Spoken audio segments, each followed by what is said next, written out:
Two kids from Queens, cut from a different cloth. Now joining forces, helping you to elevate your personal brand. Yeah, I'm talking about Nicky and Moose, bringing you a never-before-seen perspective into the mindset, the mentality, the behaviors, the driving force, but more importantly, the stories behind the people and brands that you know and love the most.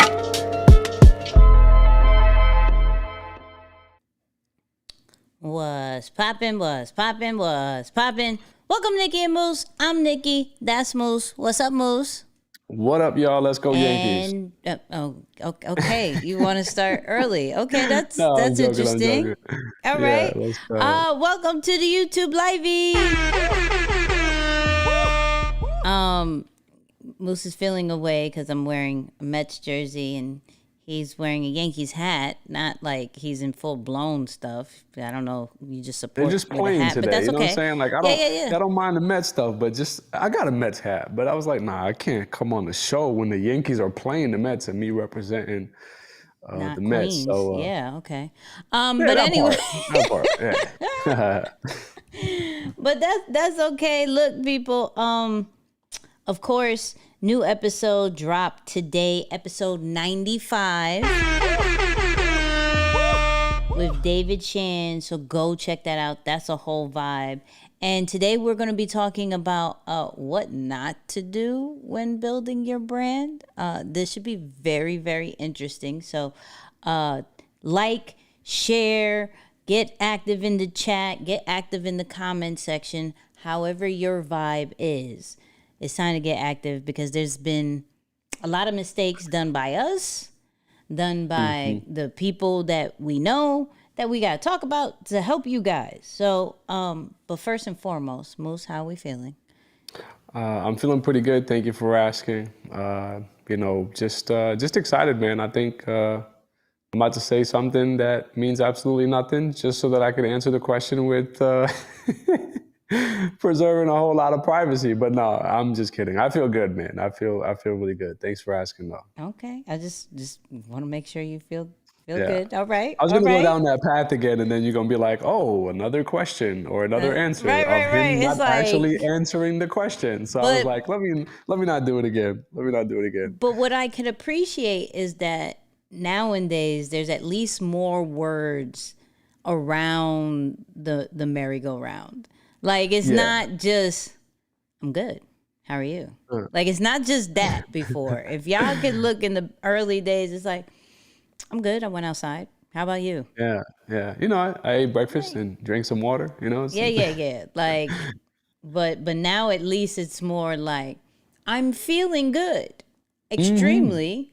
Really can't go too much into it, but understand that I'm feeling great. So, It's a bit, it's more, it's appreciated. You know what I'm saying? Look, you got to start somewhere. You know what I'm saying? You gotta appreciate the growth. I gotta appreciate the growth. Listen, okay. Listen, I'm here for it. I'm good. I'm Gucci. Next week is a birthday week, depending when you watch this. So, I have bad news. And I'm going to say it here. I didn't tell Moose. I'm not sure if there's going to be a live show next week. I'm not really sure. I can't promise. Okay? I don't know how Wi-Fi is in Puerto Rico. I don't know what's happening. I just want to let you know. It may not happen. Don't crucify me. It'll be my fault. It won't be Moose's fault. It'll be my fault. Just letting you know. Good possibility. My fault. Yeah. My fault. No other person's fault but me. But so we're gonna have fun on this live show. But Moose, what we talking about today? Yes, and by the way, we gotta discuss the birthday list at some point. I don't know that you've shared anything publicly yet, but when you do, just what's on the wish list item. I don't know that we've seen an item of wish list yet. So at some point, do let the people know. I'm sure the people want to bless you and all that. So I'll just think of one real quickly. It's not hard for me to think of. Yeah. Please do. It's not really hard to think of that, but we could get there later on, but it's Okay. definitely not that Yeah. hard. Yeah. No, I figured, you know what I'm saying? The people were asking me to ask you. So I was like, all right, fine. Oh, I'll ask on their other behalf, people. on their behalf. Yeah, no, The the people people. wanted to know. Yeah, yeah. So I was just going to pass that over and see what's up. But anyway, Okay. man, on tonight's live, we're excited to talk about, of course, what not to do. For those of you who are tapped into our emails, you know that one of the things that I believe is a way to learn how to do something is to actually learn it from the negative. And by that, I mean learning it through knowing what not to do. And it provides you a very unique context for knowing it from that lens, right? It really lets you know mistakes as they arise or warning signs as they pop up, because you're like, whoa, whoa, whoa, whoa, this is one of the not to do's. This is something that I should avoid. So those are early signs that I think can really help you master something inside out and not just only expecting things to go right. Because quite frankly, when you're building something from the beginning, from the start, or even if you're looking to scale it, there's not much that goes right. There's progress, right? But you're not going to see a tremendous amount of things happen where you're saying, oh yeah, that checks the box. That's exactly how I learned it. Or that's exactly how this teacher or this trainer or this coach told me it's going to go. So sometimes just knowing things not to do when building a brand, that could be a tremendous amount of help for you knowing what not to avoid, what's a warning sign, what is a time that you might want to reroute or change or adjust or make an adjustment, or actually you're doing just fine, keep going. So I wanted to start, the dialogue there around some things not to do when starting and building a brand. That's very good. That's very good. Let's start it up. You want to go first? I go first? What do you want to do? No, you take it away, because I'm going to go jump into straight to the culture piece. I just think that's so cool. So I'll talk to that a little later. Yeah. Okay. I'm gonna say this, and I don't know if everybody's gonna agree with me, but this is based off what I've seen and what I've experienced, right? When building a brand, right? Don't always go with, I have a passion, let me create a brand. Right? And listen, this is what I say about it. It's all about being strategic, because sometimes we confuse passion and hobbies. And passion lasts forever or for a very long time. And hobbies last for a very small season, right? So we may be creating a brand that we're instantly not thinking longevity. We're just thinking of the right now. And we have to think about what is something that could last. If you say a year, I'll say 7. What could at least last 7 years? So you're like, yo, this could last. Like I'm coming up with my year plan, my 5-year plan. Okay, what about 7? What about 16-year plan? I'm picking random numbers, right?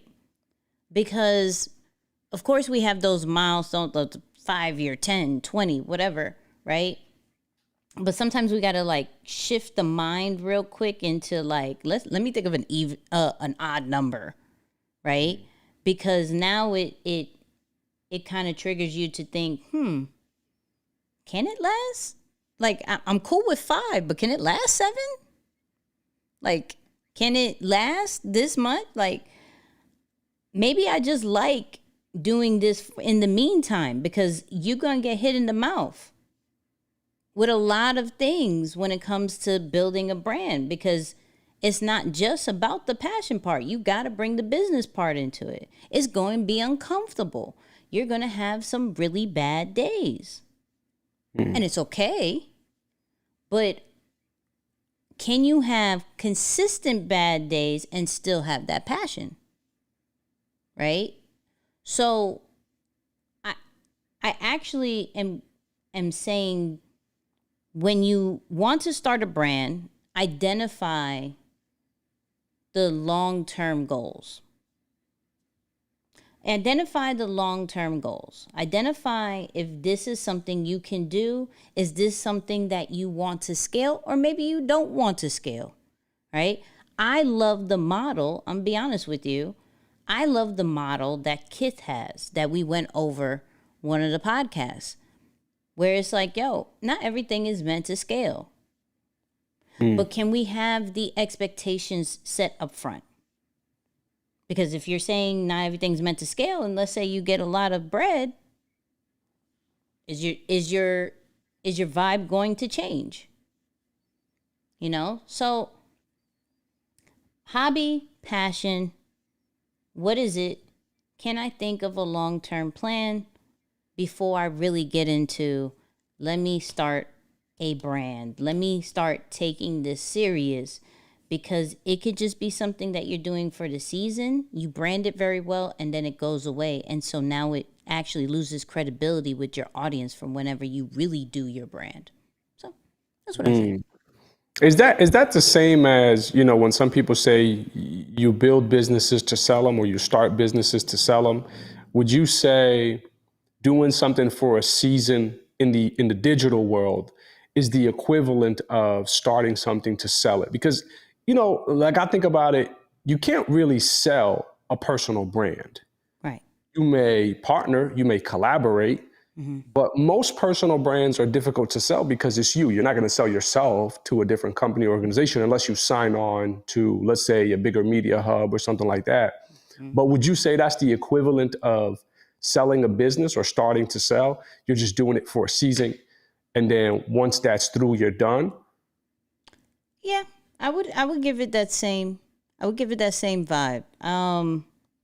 I never really thought of it kind of that way, but if you think about it, because you kind of get your money and you go, right? When you do it in those kind of seasons.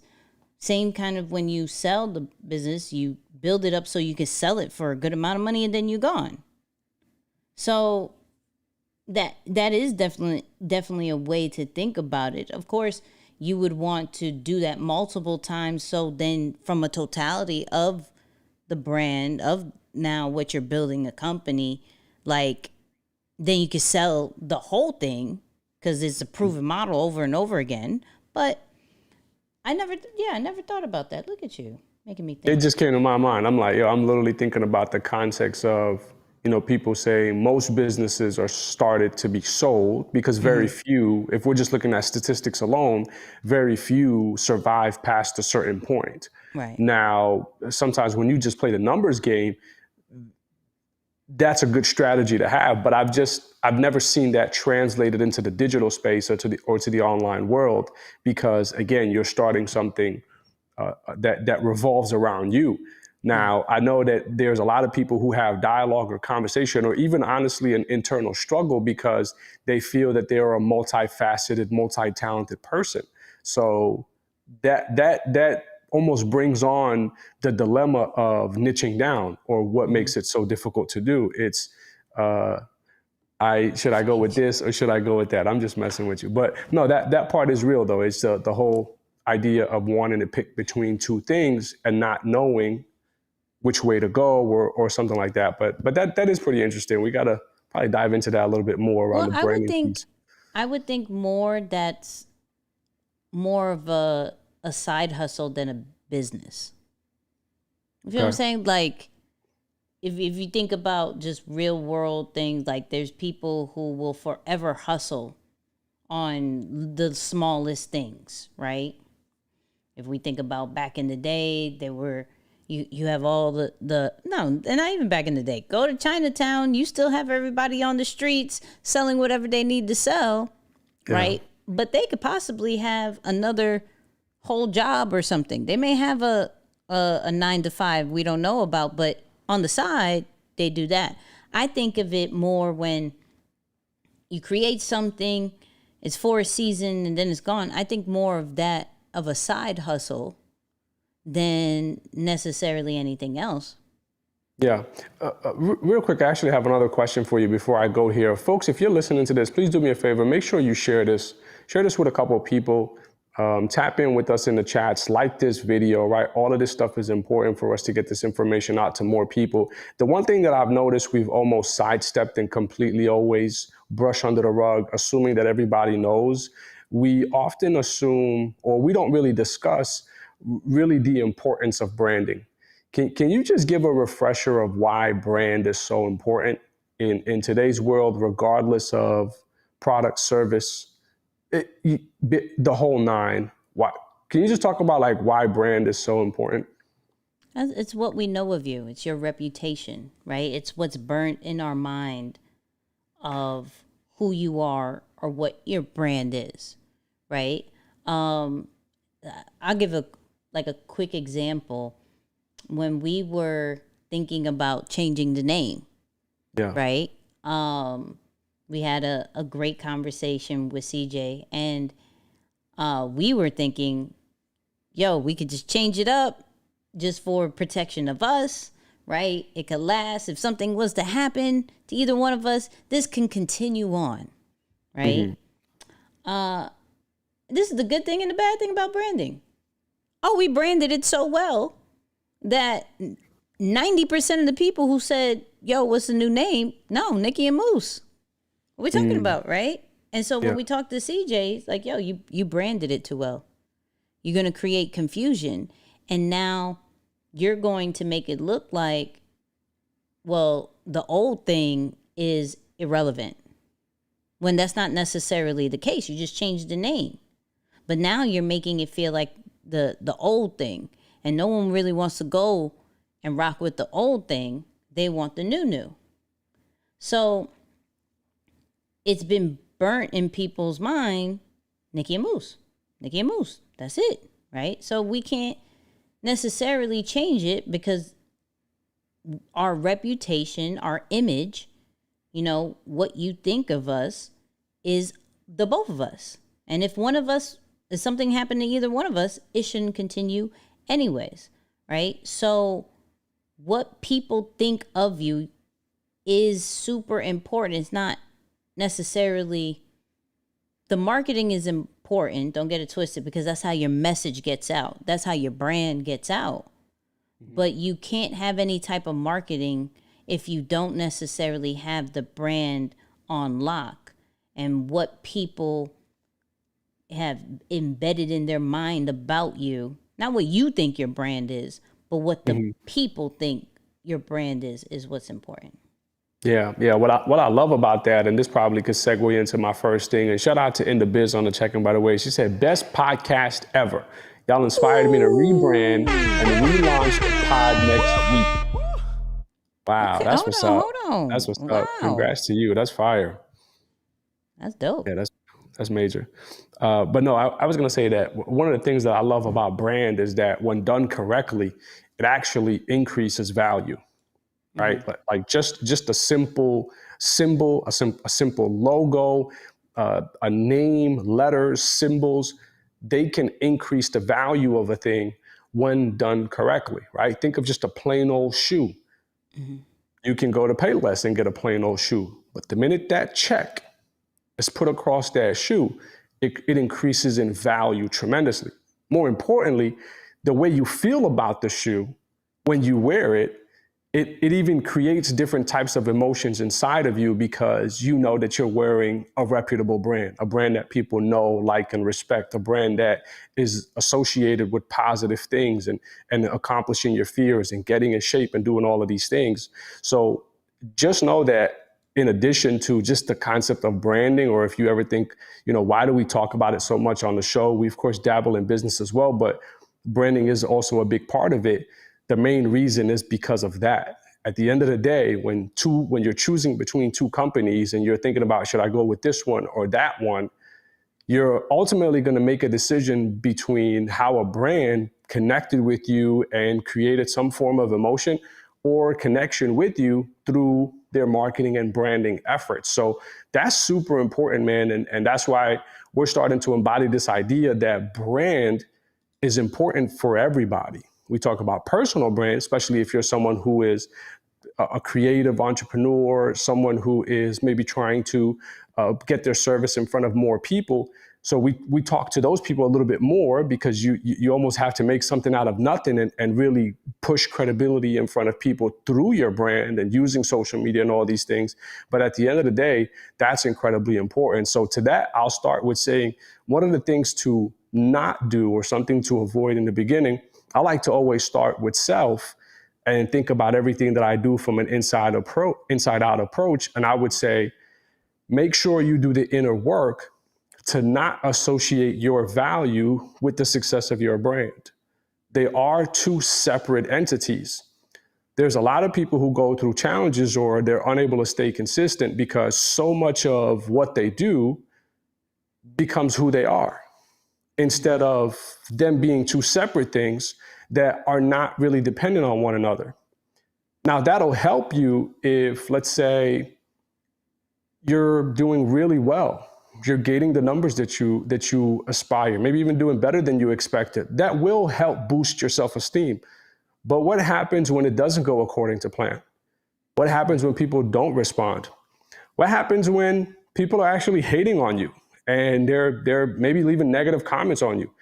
If your self-esteem or self-worth is tied to the brand, you're actually going to decrease in value. You might start to question, should I even be doing this? Is this even helping anyone? Is this even valuable?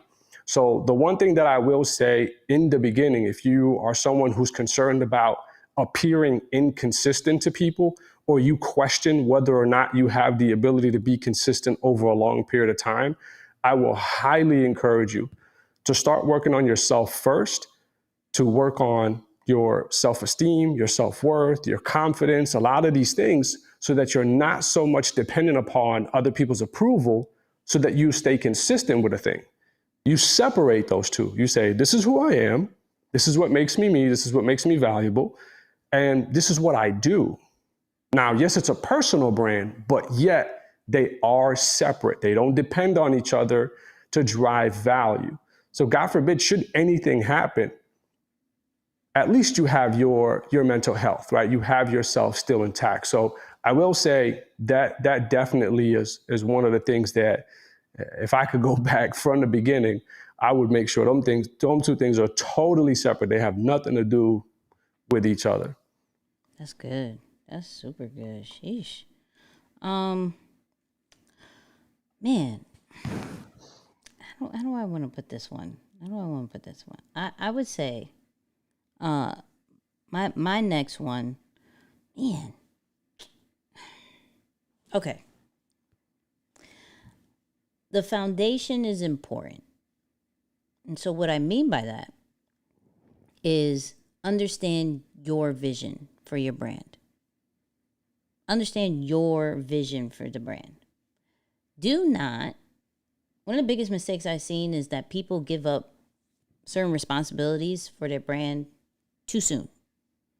Not saying don't delegate, don't give it up if that's not your strength. I'm not saying that. But what I'm saying is, before you do that, do you know what your brand's supposed to look like? Do you know how it's supposed to sound? Do you know the feeling that your audience is supposed to have, right? You may not necessarily be the best executor in getting what's in your head out to the world. It may look crazy to you, right? And I'm not saying do it all the time, but you have to understand, before you give it up to a social media manager, to a content creator, to somebody who does the assisting and all that stuff, like high level stuff as well. Before you give certain responsibilities up for your brand, do you know your brand? Do you know really what it's supposed to do? Because if not, then you are giving up your creativity and you're giving up the heart of the brand to people who may not have the same interests or understand fully what the brand is supposed to do, because you don't know what the brand is supposed to do. How can anybody else give it any kind of energy, any kind of heart if you don't know? Now, there's still certain things with deeper than the brand that I can't fully map out per se, but I understand the big goal and the big vision, right? The minor details I struggle with. That's just who I am, right? I struggle with the minor details. But from 0 to 100, I know that one. The numbers in between, I'm going to skip a few, right? I'm going to skip a few. But I know what it's supposed to do, how it's supposed to sound, who is it supposed to help, right? That unique feeling that it's supposed to do, right? The culture it's supposed to create. I know these things. Now the rest, I'm going to have to get help for. How that's going to get executed, I'm going to need help for. But it took a while for me to understand that whole thing. It took a while. And to the point where, and it's funny, I was having a conversation with Ink, as always. Shout out to Ink, right? And I was talking about, I'll go a little personal. I was talking about my therapy session. Moose knows about it, right? And what he was so amazed about, he was like, yo, after your session, what was the feelings that you have? I was like, I'm excited because I love the process of figuring out what's next. I'm not on some like, well, who has the answers? Take this away from me so I can figure it out. No, there's certain things clearly, because to get to the next level, there's certain things that even though I may be ready, I'm now reading a book about building your second brain, right? A system situation that maybe needed to be in place before I could even get to the next level, right? Before, okay, I'm ready. Got hit with, no, you got to meditate. You got to have balance, right?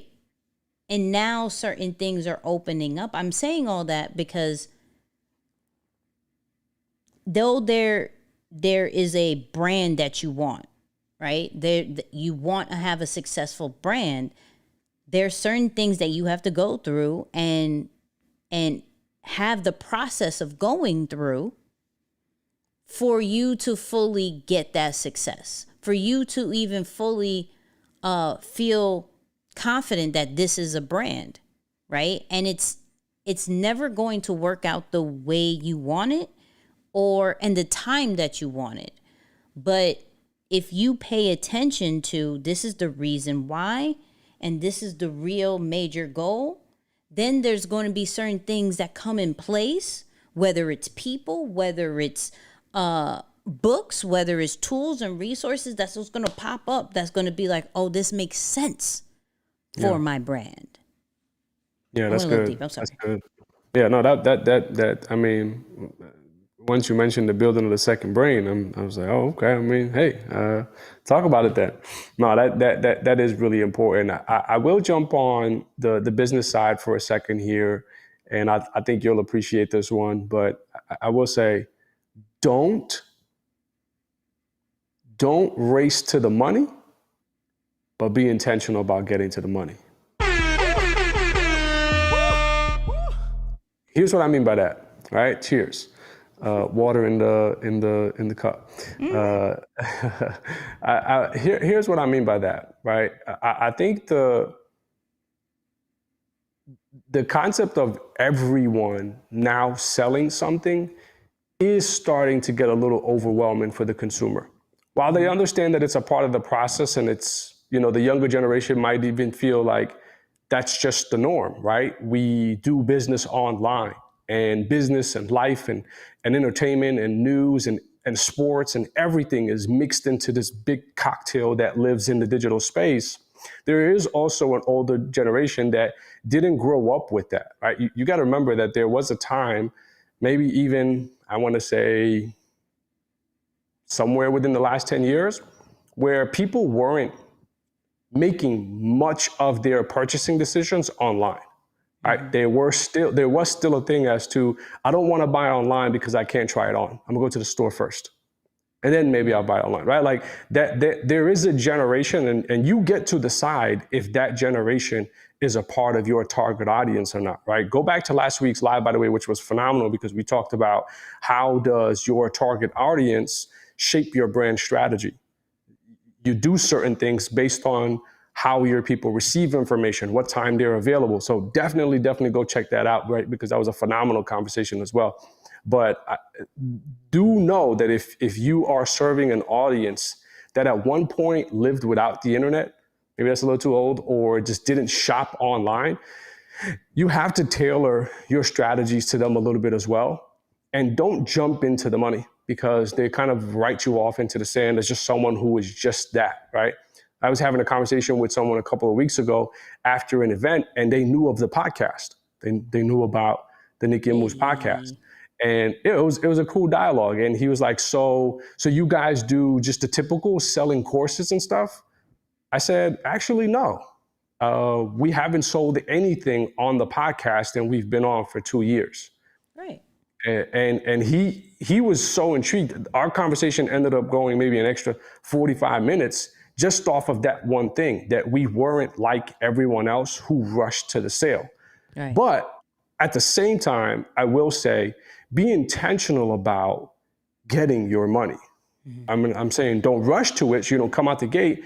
At the same, that will give you some opportunity to avoid making mistakes of selling the wrong product, pricing yourself at the wrong rate or the wrong value, or not knowing the lifeline or the runway of what you can really do. You might get so excited, and this is something that happens especially with people who are, let's call them first generation entrepreneurs, people who are just getting an opportunity to own a business and own their freedom.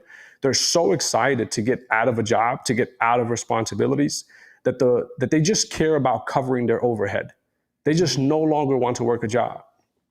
While that is a great accomplishment for you, that is also greatly underserving your client base or your audience. And I can bet you, because if you were to continue to hustle or work or think or create with the same type of energy that you started with, you would unravel or really figure out, what are the next steps? What is the next sequence of things that I should do to keep people engaged? One of the big challenges that I'm trying to really conquer in my own mind right now as I think about business, I understand that people pay for things at different frequencies, meaning that if you lease a car or finance a car, well, you make that payment once a month. Your phone bill, you make that phone bill once a month. There are some things that you might even pay for once a year. But I know, especially as I study a lot of different business models, most successful business models, the consumption of that product or service happens on a daily basis. We use our phones every single day. We eat and drink every single day. We use social media every single day. So when you start to really think about what are some of those characteristics or common things that they may have in common together, or they share together, it's the use of frequency, or the frequency that they're being used. So I know it may not apply or may not be beneficial to someone, but I know for a lot of people, getting their audience or consumer base to utilize their things on a regular basis can tremendously increase their business. So this is where I'm telling you, utilizing the same energy that you started with will really help you to uncover how to do that. But if you jump to the money right away, you get distracted, you stop. You'll have a little bit of success for a little while, but it will fizzle out and you won't get to it. So figure out how you can do that balance in the beginning. Don't wait and say, oh man, I'm not getting my worth, or oh man, I charged too soon and now I messed up.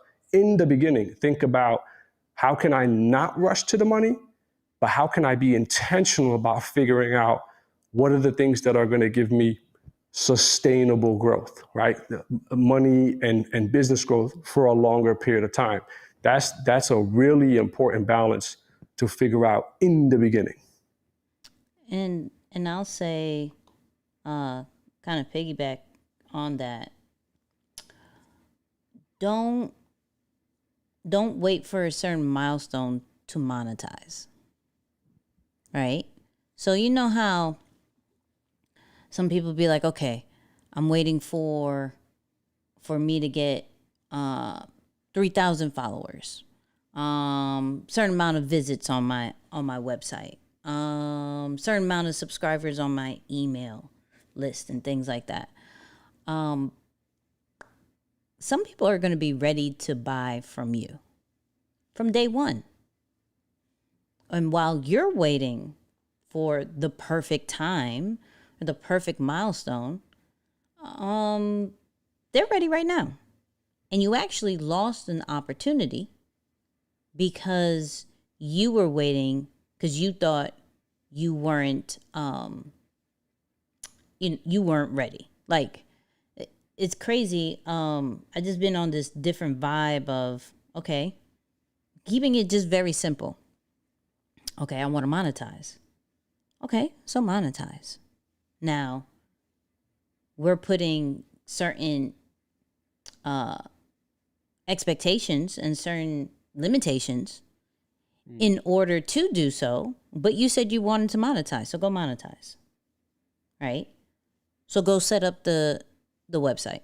So go set up your e-commerce. So go set up some type of tipping system. So go start creating content in mind of call to actions to bring it to a certain website or certain action, right? And there's multiple ways, but if you want to do something, then do it. Don't do it when you are reaching this point, that point, right? Because when you do hit that point, you're still going to get it wrong. Just like, I was shout out to Aaron, right? Not Aaron the artist, the other one. But we were having conversations, and version 1 is always going to suck. Always going to suck, right? Totally. It's a big deal that you put it out there. Absolutely. Whatever that it is, right? It's a big deal you put out your brand. It's a big deal you put out your website. It's a big deal you put out the first piece of content. It's a big deal. But the iPhone 1 sucked. It's nothing compared to what we have now, right? There's a whole bunch of software updates. That first version was nothing compared to what we have now. Certain books that we read, it's nothing than what we compare now. All the updates that are in those particular books are different compared to the first one. It's not about that first version. It is how real are you with creating more updates? What are you doing to always get better? So, okay, I want to monetize. Cool. You put it out there. Now, are you already in mind of what version 2 looks like? What is the updated version of this? What is the updated version of this particular stream? That particular stream? If you doing merch, what's the new version of the shirt? Right? What's the new version of the hat? What's the new version of the sneaker? What's the new version? Now, of course, you could always hit the whole retro vibes depending on what you do. Shout out to Jordan, right? Just put a different color, keep moving, right? Or bring back some of the solid colors, right? There is a strategy for it. It was like retro futurism. Hello. Shout out to my memory still being great, right? Retrofuturism. But understanding that we are always, as brands, have to be willing to upgrade our software, upgrade our different versions, right? You could be super excited about it, or you could be super discouraged, right? Depending on what you think the results were supposed to be. whatever emotion that you have, understand there can be another version. So do not wait. If you want to monetize, then monetize. That's it. If you want to monetize, monetize. If you want to start a brand, start a brand. Yeah. That's it. That's good. Simple. Simple. And it really is that easy, by the way. You know, I think a lot of times we discussed this on one of our calls yesterday, actually, that we complicate things just to make us feel good about not progressing. So the more I can create the problem, or the bigger I can make the problem in my head, I feel less guilty, or I don't feel as bad because I'm not progressing. Right? It's like, oh, well, the reason why I'm not progressing is because the problem is so gigantic. I just can't possibly figure it out.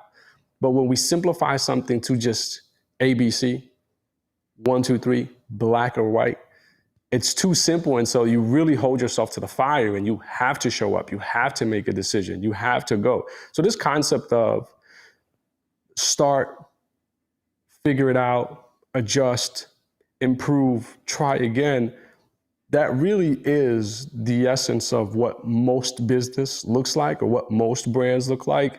Through experience, you start knowing what not to do, so you get better, or you have fewer iterations, or you get success a little bit faster. But it really is that same constant adjustment, having to run back over and over multiple times. So that's really good. I do want to add to the do not list as well, right? Go ahead.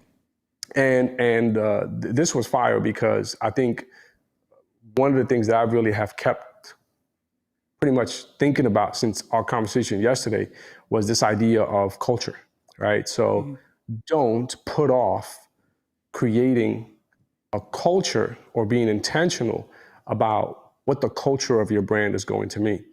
Now, I know culture is thought of in two certain ways, right? We think of culture as in, you know, when someone says the phrase, do it for the culture, right? It's like, let's do it for the community. But every company, every brand has its own internal culture. It's almost like the rules and codes of what to do and what not to do. It's the values, the things that we stand for, the way we treat each other, and how we might even go through certain scenarios. So I will say that at some point, you should start a brand for it to include more than just you. You should be thinking about that throughout. You should be thinking about, how will my brand include more than just myself? And how will my brand include people that are not just picking up my trash? Because I think a lot of times everyone thinks about being this big celebrity or this big magnificent brand, and you're the only one who's winning, and you just have people doing your dirty work. Challenge yourself to say, how can I be at a level where my brand has other bosses? I'm a boss, but my brand also has other bosses. And in no way do us bossing up together conflict with one another. Well, how will that happen? How can more people be at the table but not actually ruin the table or take away from it or make it less strong or whatnot? Well, ultimately, that's where culture comes in, right? It's those things that I'm describing about the rules, the codes, the values, the ways in which you go through some of these things together and be able to resolve them and come out on the other side just as strong. So this is where I'll say, don't let what you've seen in the past be repeated or become the norm for what it should be. It's like, oh, well, this is how it happened to me in my last company, with my last business, with my last business partners. So this is just how it has to be moving forward. I'll tell you right now, it does not have to be that way. What doesn't feel right to you intuitively, you can change it, even if it is not the norm in the industry, because better is always going to be better. It's going to be always appreciated and respected by those who have the courage to just step up first and say, you know what?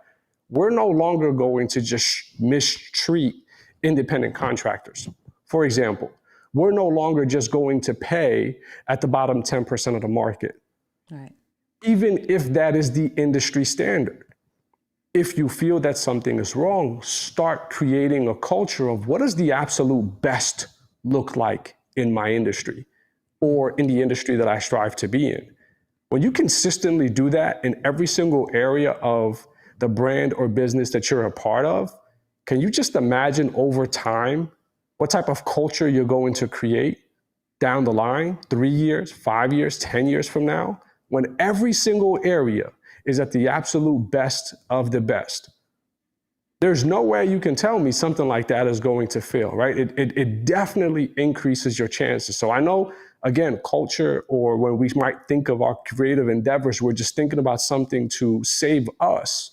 But really challenge yourself to expand your vision and say, how can what I'm doing save others? And collectively help us to do this as a unit. And then more importantly, plug in those values, those morals, those rules and codes at the best in the industry, so that over time, ultimately, the only thing that can be produced out of the best is something great. So yeah, don't put off waiting to create that culture or really define how do we navigate around those rules and codes. So we had that conversation yesterday. I'm not gonna lie, I was definitely stuck on that for a minute. Like, yo, that's real. We don't have to repeat the cycle of the past organization that we were a part of just because that's what happened to us, or just because that's the norm in the industry or business that we're a part of. Because it's you at the helms, you have an opportunity to do different. And there's absolutely nothing wrong with that. That's a fact. No, that's a fact. I wanna answer this. Seeing the time, so I want to answer this question real quick. How do you know if you're creating the wrong things to connect with others? So I'll give my take, and then Moose will too. But I will have to say, numbers don't lie, right? Numbers do not lie. I am done going off feelings. I feel like this is not working. That's cool. We're not, feelings doesn't do anything, right? But the numbers, the no responses over and over again, now that's a different story, right? It's more than just feelings, right? Somebody literally telling you that ain't it. That's, I mean, that's one of those things that's like, actually, I really came to you for this. Actually, I would like to see more of this. So facts, stats, numbers, all that great stuff is what's going to tell you if it's connecting or not. Now, it's about also having realistic numbers as well, right? So a response, I'm still keeping it simple. A response is a response. Now it's about how you grow that response is a different situation. But if you're getting a response, you may want to lean on it a little bit more. Maybe it just needs a little bit more energy. Maybe just one time is not going to be enough to get a real true, get true data to see if this works or not. Because some of us will be like, all right, I did this, I ain't get nothing.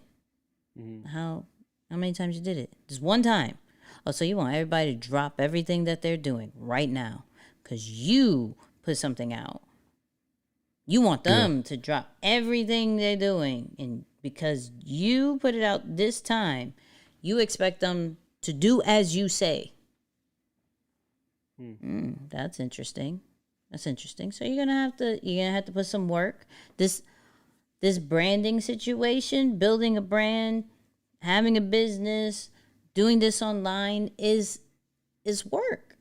It's work. We get very caught up with, and I'm not saying for the person who answered this is the situation for you. I'm just speaking in general. But we get very caught up in what social media does, right? And what other people are doing, but that's not tangible. I can't go out and reach that result.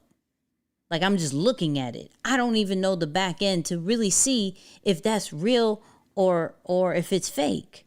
Because a lot of things that we do see is done because of marketing.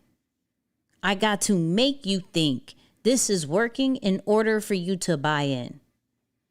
But it also, with marketing, it's such a mind situation. I was about to go real New Yorker. Hey. Yeah, All I know. right. I was about to go. Nah. I stopped myself. Don't do that. I stopped myself. Okay. But I see you. because now that you see somebody putting in money or knows how to message themselves, now it's making you doubt yourself as far as, oh, I'm not doing this right. Oh, it has to be this way or I'm not successful. Where we are in control of the narrative for our brand and what success really is. We allow other people to define what success is online, what success is when building a brand. Like, we define what that is. Well, we let other people define what that is. And we have to really sit with ourselves and be like, yo, what really is success? It was crazy. I was on a call with C earlier for Game Changers, and somebody was like, yo, how do I get out of being comfortable? Mm-hmm. Right? Like, I feel like I'm comfortable. Like, I have no kids.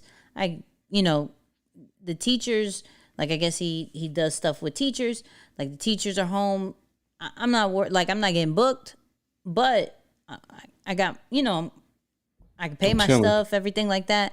And then when, school comes up, then it gets busy again, right? But how do I get out of that? And she was like, are you happy? Because the point is to be comfortable.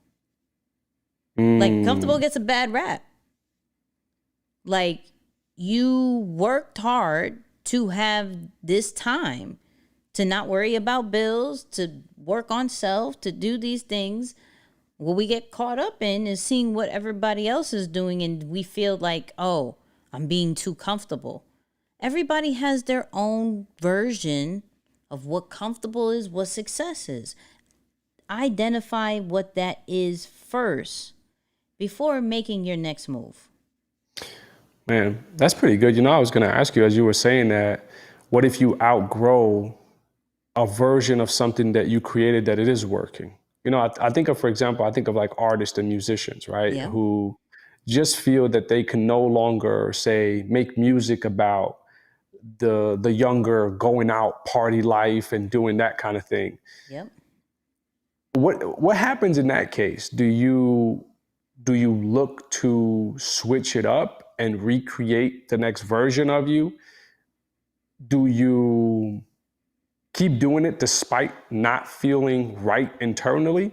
Mm-hmm. I don't know. I'm actually curious about that. What happens if you outgrow a version of you that was working online from, that content standpoint and was connecting with the people, and you're like, dang, like, I'm just really not, I don't believe in those same values anymore. Or I had new experiences that are telling me I need to do almost the polar opposite of what I was doing in that season.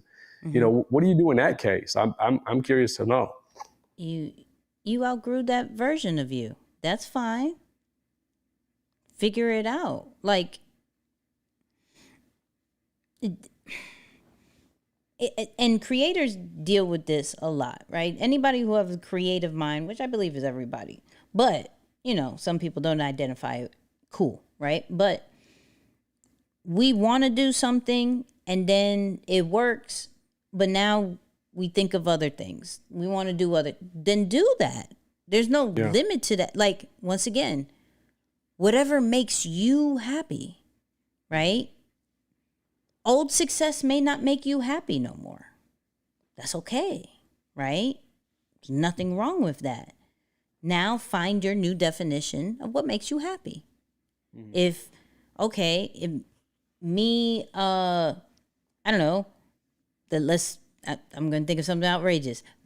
Maybe I don't want to wear the Mets jersey no more. Maybe I want to bring it back to the Missy Elliott vibes, and I want to wear a trash bag every single time we're on live, right? Just a really big, poofy trash bag. That's going to be my vibe, right? It may look crazy to everybody else. I'm happy, right? I'm going to figure out how to attract the people who actually like it. That's going to be my new thing because I'm not going to change it. It's what I want to do, right? I didn't wear this Mets jersey for people anyways, so I'm definitely not going to wear a trash bag for people. Yeah, you feel me? Yeah. Like, so That's good. And no, people, next live, I'm not going to bring that. It's not happening. But I'm just saying that it's 9 out of 10 times when we change something, it's for us, it's not for them. But also when you have a brand, understand 9 out of 10 times when you're changing something, it's for you and not for them. And that could be a bad thing as well because you're a brand and you're moving off of an audience, right? So you have to have a kind of a balance with that because you have to understand once you change something up, it's low key a whole rebrand. It's low That's key a good. whole rebrand. So That's good. Yeah, no, somebody needed to hear that. I mean, that just came to my mind because I'm like, man, I know at some point some people do experience that, like, yo, I don't want to make funny videos anymore. I don't want to just do that thing that actually really worked for me at one point. And again, I'm in agreement with what you're saying. Like I said, I really think of a lot of things from an inside out approach because at some point you can only get so far while violating what is intuitively right to you. Your body just won't allow you. I was reading a book that talks about a lot of even the aches and pains that happen to us in our body that just come up out of nowhere. They're actually warning signs of you violating your authenticity or going against your zone of genius that you put off as, oh man, I need to go to the chiropractor. I need to go to do this or I need to go that. No, you need to fix something in your life because that is a warning signal of like your pressure points just going out of control. So I really appreciate that. It's actually one of the things that I'm focused on is being so okay with myself to reach out and ask for help. It's like, hey, you know what? I'm not the greatest person when it comes to maybe doing something that is a creative icebreaker. Let me reach out to Val. And I reached out to Val. I said, hey, Val, I need to borrow your creativity.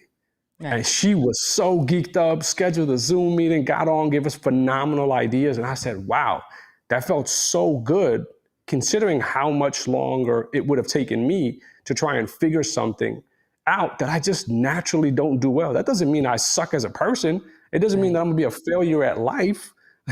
It just means that, that's just not what you do. And you have to be okay with that. So not that I'm trying to make this another point, but I got to say that, man, that's one of the things that I think a lot of people know it. They may have even got tired of it because this whole idea of self-awareness and authenticity and genius zone and all this stuff has been talked about quite a bit. But I don't know that people understand it in that construct that just because it's a weakness of yours or something that you're good at, it doesn't mean that you suck as a person. It just means that if you can be really wise and strategic or even intelligent about how you navigate that, you can be so much better at the thing that you do instead.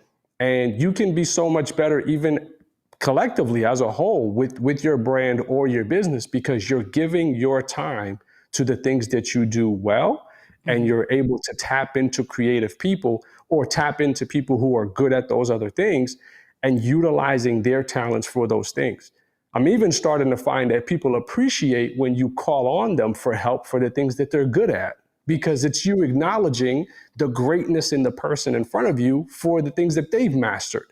And we all love that, right? Like when you reach out to me for something related to a thing that I've mastered, I'm able to do it almost in my sleep. It just comes so natural. Same with you. So that is something that I got to say, man, at some point, it's going to violate your authenticity or violate you at your core that you literally won't be able to move or feel right. So make those adjustments and know that tapping into other people doesn't mean that you're bad at, life as a whole. It's like, sounds super extreme, but it's real. These are facts. Listen, people, if you didn't share this already, go share this because it was really good. It was really good conversations, things that you should avoid, stay clear of. Don't do it again if you already did it. You feel me? But we gotta go. Once again, check out episode 95. Check out all the episodes. Actually, just binge on 95 episodes. All of them. You have a drive. You have a long drive. Yeah. I mean, why not? It's pretty good information. Plus, guaranteed you will have a strong, successful brand if you did. I'm just saying. We practice what we preach. I'm just saying. We practice what we preach. That's but real. Tomorrow, Wednesday, 8 p.m. Eastern, the full video of episode 95 drops, and every episode drops Wednesday, 8 p.m. Go check out the after show, the whole 9. We're out. We love you. You already know what we're going to say. Peace, y'all.